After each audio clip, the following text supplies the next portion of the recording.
Hello students, स्वागत है आपका आपके अपने यूट्यूब चैनल ई लर्निंग में। अपन ने क्लास 10th का चैप्टर नंबर 8 जिसका नाम है इंट्रोडक्शन ऑफ ट्रिग्नोमेट्री पढ़ रहे थे। एक्सरसाइज 8.1 हो चुकी थी उसकी। अब आपको करना है एक्सरसाइज 8.2 से रिलेटेड कुछ फॉर्मूलेज। ठीक है, आपके सामने टॉपिक दे रखा है trigonometric ratio of some specific angles. कुछ स्पेसिफिक एंगल्स के ट्रिग्नोमेट्रिक रेशियो निकालने। Trigonometric ratio sine cos tan cot sec cosec ये सारे देखे थे। अब स्पेसिफिक एंगल्स का मतलब क्या होता है, जो 30 डिग्री 45 डिग्री 60 डिग्री 90 डिग्री और 0 डिग्री के होते हैं, इनको क्या कहते हैं अपन, स्पेसिफिक एंगल्स कहते हैं। तो इनकी आपको क्या करना है, एक टेबल याद होनी चाहिए, उस टेबल पे बेस्ड क्वेश्चन होंगे सारे। ठीक है, अगर वो टेबल लर्न है तो आपको 8.2 में कहीं दिक्कत नहीं आएगी और वो टेबल आपको लर्न करनी कंपलसरी है ही है। तो अब मैं आपको टेबल बताता हूँ आपको कि जो स्पेसिफिक एंगल की टेबल क्या होती है। जैसे देखो आपको 0 30 45 60 90, ठीक है, ये एंगल का हो गया। 0 degree 30 degree 45 degree 60 degree 90 degree. और ये आपको ट्रिग्नोमेट्रिक रेशियो लिखने, साइन कोस टेन, फिर उसके बाद कोसेक सेक और कोट। ठीक है, अब आपको क्या करना है, एक टेबल याद रखनी है, ये एक लाइन याद रखनी है। कैसे याद रखनी है, 0 1/2 1/√2 √3/2 1, इस तरीके से याद रख लो। ठीक है, रट लो, 2 4 बार 5 बार बोल दो, उसको याद हो जाएगी आपको। 0 1/2 1/√2 √3/2 और 1, ये आपको याद रखनी ही पड़ेगी किसी भी तरीके से। उसके बाद ये वाली जो कैसे बनती है वो देखो, ये वाली जो बनती है ना, 0 1/2 1/√2 √3/2 1 लिख दिया। अब कोस थीटा वाली जो बनेगी, इसी को उल्टा चलाना, पहले ये लिखना फिर ये फिर ये फिर ये, देखो 1 यहाँ आ जाएगा √3/2। ठीक है, आपके पास साइन थीटा के बाद क्या हो जाता है, गलत लिख दिया है। ठीक है, ठीक है, तो आपको किस तरीके से लिखनी है, ये जो टेबल साइन वाली चलेगी 0 1/2 1/√2 √3/2 1, उसके बाद यहाँ पे चलेगी 1। ठीक है, फिर ये √3/2 यहाँ आ जाएगा, 1/√2 1/2 और 0, मतलब ये और ये ऐसे चलती रहेगी। ठीक है, फिर उसके बाद आती है टेन थीटा। तो टेन थीटा जो है होता है वो आपको पता है क्या होता है, sine theta upon cos theta होता है कि नहीं होता। टेन थीटा के वैल्यू अपन ने रिलेशन पढ़ा था। तो टेन जीरो की वैल्यू निकालनी है तो sine zero upon cos zero. तो देखो 0/1, जीरो में किसी भी नंबर का भाग देते हैं तो जीरो ही आता है। ठीक है, फिर 1/2 अपॉन √3/2, तो 2 से 2 कट जाएगा तो 1/√3 बचा। फिर यहाँ पे 1/√2 अपॉन 1/√2, सब कट जाएंगे, 1 बचा। √3/2 1/2, 2 से 2 कट जाएगा, √3 बचा। और 1/0, जीरो का किसी भी नंबर में भाग देता हूँ डिवाइड करता हूँ तो क्या आता है, इन्फाइनाइट आता है। नॉट डिफाइंड का मतलब क्या हो गया, इन्फाइनाइट। और अगली जो टेबल है कोसेक वाली, जो साइन कोस टेन, फिर उसके बाद कोट चलती है। ठीक है ना, उसके बाद यहाँ पे आपको कोट जो होता है वो टेन का क्या होता है, उल्टा होता है। तो यहाँ पे इन्फाइनाइट यहाँ आ जाएगा, √3 यहाँ आ जाएगा, 1 यहाँ आ जाएगा, 1/√3 यहाँ आ जाएगा और 0 यहाँ आ जाएगा। ठीक है, फिर उसके बाद कोसेक की बात करते हैं। कोसेक जो होता है वो क्या होता है, साइन का इन्वर्स होता है। मतलब कोसेक इक्वल टू क्या होता है, 1/साइन होता है। तो जो भी होगा 1 के नीचे लिखेंगे यहाँ पे। तो 1/0 इनफाइनाइट, ठीक है ना। फिर 1/1/2, तो ये 2 बन जाएगा। 1/1/√2 √2 बन जाएगा। और 1/√3/2, तो 2 ऊपर चला जाएगा, 2/√3। और 1/1 1 आ जाएगा, ये कोसेक का हो जाएगा। फिर सेक जो होता है वो क्या होता है, कॉस का उल्टा होता है। सेक इक्वल टू 1/cos थीटा होता है। तो 1/1 1, 1/√3/2, तो 2/√3 बन जाएगा। 1/1/√2, तो √2 बन जाएगा। 1/1/2 2 बन जाएगा। और 1/0 इनफाइनाइट बन जाएगा। तो इस तरीके से आपको ये टेबल याद होनी चाहिए। ठीक है, 9th क्लास में भी पढ़ी होगी आपने। और इस तरीके से आपको टेबल अच्छे से लर्न होनी चाहिए किसी भी तरीके से। 0 1/2 1/√2 √3/2 1, ठीक है, कोस इसी का उल्टा। अब यहाँ पे आपके पास क्या करना है, टेन चाहिए तो साइन अपॉन कोस होता है।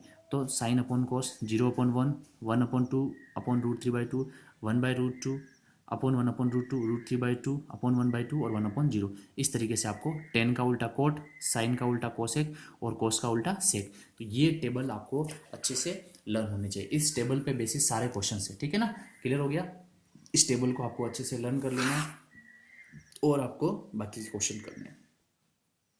तो आपको देखिए एक्सरसाइज नंबर 8.2 का क्वेश्चन नंबर 4 देखिए, फर्स्ट का 4, sine 30 plus tan 45 minus cosec 60 upon sec 30 plus cos 60 plus cot 45। इसकी अपने को क्या निकालनी, वैल्यू निकालनी। अगर टेबल लर्न होगी तो अपन कर सकते हैं। चलिए मैं इस क्वेश्चन को करता हूँ। क्वेश्चन नंबर 1 का फर्स्ट का 4 है। ठीक है, क्या क्वेश्चन है आपका, sine 30 plus 1045 minus cosec 60 upon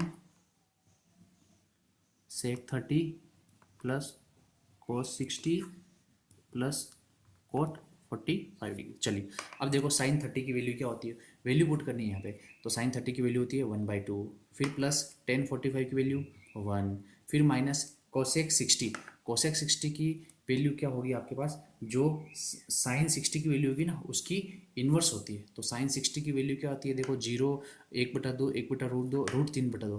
तो √3/2 ना होके 2/√3 हो जाएगी कोसेक 60 की वैल्यू, क्योंकि जो साइन 60 की होगी वो उसकी उल्टी होगी। फिर सेक 30, तो सेक 30 की वैल्यू क्या हो जाएगी आपके पास, जो कोस 30 की वैल्यू होगी उसकी उल्टी हो जाएगी। ठीक है, तो कोस 30 की वैल्यू क्या होगी, √3/2 होगी, तो यहाँ पे हो जाएगा 2/√3 प्लस कोस 60 की वैल्यू, कोस 60 की वैल्यू क्या हो जाएगी 1/2 और कोट 45 की वैल्यू क्या हो जाएगी 1। आई बात समझ में। अब आपके पास ये चीज़ आ गई, अब इसको अपने को क्या करना है, सॉल्व करना है। ये तो रेशनल नंबर वाला हो गया, नीचे कुछ भी नहीं है तो 1 कर देंगे। तो यहाँ पे 2 1√3 का एलसीएम क्या हो जाएगा 2√3। ठीक है, 2√3 की टेबल, 2 की टेबल में 2√3, तो 2 से 2 कट जाएगा, √3 × 1 √3 प्लस 2√3 माइनस √3 से √3 चला जाएगा, 2 क्या हो जाएगा 4। ठीक है, फिर यहाँ पे भी वापस 2√3, अब √3 से √3 कट जाएगा, 2 2 जा 4, फिर प्लस 2 से 2 कट जाएगा तो √3, फिर प्लस 1, इसमें क्या आ जाएगा 1 की टेबल में 2√3 टाइम, तो 2 × √3। अब आपके पास देखो इससे ये कट जाएगा, अब यहाँ पे क्या बचा 2√3 और √3, 3√3 बन जाएगा और -4 और 4 प्लस 2√3 3√3 क्या बन जाएगा 2√3 × √3 क्या हो जाएगा 3√3। ये आपका क्या हो जाएगा आंसर हो जाएगा। ठीक है, अब ये इस तरीके से आपको क्वेश्चन करना है। ठीक है, अब इसको आगे और सॉल्व करना है तो आपको रेशनलाइजेशन होता है ऑपोजिट साइन लेके और करना, तो वहाँ तक आपको करने की कोई ज़रूरत नहीं है। ठीक है, यहाँ तक करोगे तो भी आपके पास आंसर सही आ जाएगा। तो ये हो गया आपका क्वेश्चन नंबर फर्स्ट का 4। एक क्वेश्चन है आपका क्वेश्चन नंबर आपका, तो अब अपन इसका रेशनलाइजेशन भी कर ही लेते हैं, क्योंकि आगे कहीं क्वेश्चन में ज़रूरत पड़ी तो अपन कैसे करेंगे ये आपका कंसेप्ट एक क्लियर हो जाएगा। ठीक है, तो देखो 3√3 -4 यहाँ पे है, तो मैं इसको प्लस माइनस में आगे पीछे लिखूँ कोई फ़र्क नहीं पड़ेगा। ठीक है, रेशनलाइजेशन कैसे करते हैं, नीचे आपका अंडर रूट हटाना है। रेशनलाइजेशन क्यों किया जाता है वो भी पता होना चाहिए कि किसी भी नंबर का रेशनलाइजेशन क्यों करता है, नीचे अंडर रूट होता है तो वो परफेक्ट फॉर्म नहीं है, तो उसको हटाने के लिए अपन रेशनलाइजेशन करेंगे। तो अब भाई किसी को भी हटाना है तो उसके बराबर के व्यक्ति को लाना पड़ेगा। तो 3√3 + 4 है, तो 3√3 - 4 को ऊपर और 3√3 - 4 को नीचे मल्टीप्लाई कर देंगे। ठीक है, देखना अभी देखो जादू होगा, ये कैसे हटेगा। अब देखो ये a + b, ये a - b, लग रहा है कि नहीं लग रहा, जाना पहचाना। a + b, a - b क्या होता है, a + b, a - b क्या होता है a² - b²। तो बस यही चीज़ अपने को करनी है, ऊपर वाला मल्टीप्लाई हो जाएगा 3√3 - 4 और यहाँ पे हो जाएगा a² - b² मतलब 3√3 का स्क्वायर माइनस 4 का स्क्वायर।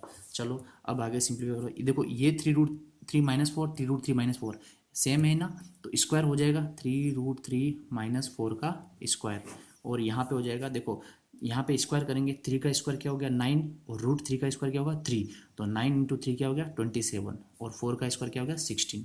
अब यहाँ पे देखो a - b का होल स्क्वायर, a - b का होल स्क्वायर क्या होता है a² मतलब 3√3 का स्क्वायर को होगा 27, फिर -2ab -2ab तो क्या होगा 4 × 12 = 24 24√3 और प्लस b² मतलब 16। ठीक है, अपॉन 11 हो जाएगा। अब ये भी प्लस का ये भी प्लस का ऐड हो जाएगा, क्या हो जाएगा 27 और 6 33 43 43 -24√3 अपॉन 11, ये जो होगा वो आपका आंसर हो जाएगा। तो ये हुआ आपका क्वेश्चन नंबर 1 का 8.2 का फर्स्ट का फोर्थ वाला। ठीक है, कुछ बाकी क्वेश्चन आपको करने हैं और आगे के क्वेश्चन अपन नेक्स्ट वीडियो में करेंगे। तब तक आपको चैनल को लाइक शेयर और सब्सक्राइब करना ना भूलें। Thank you.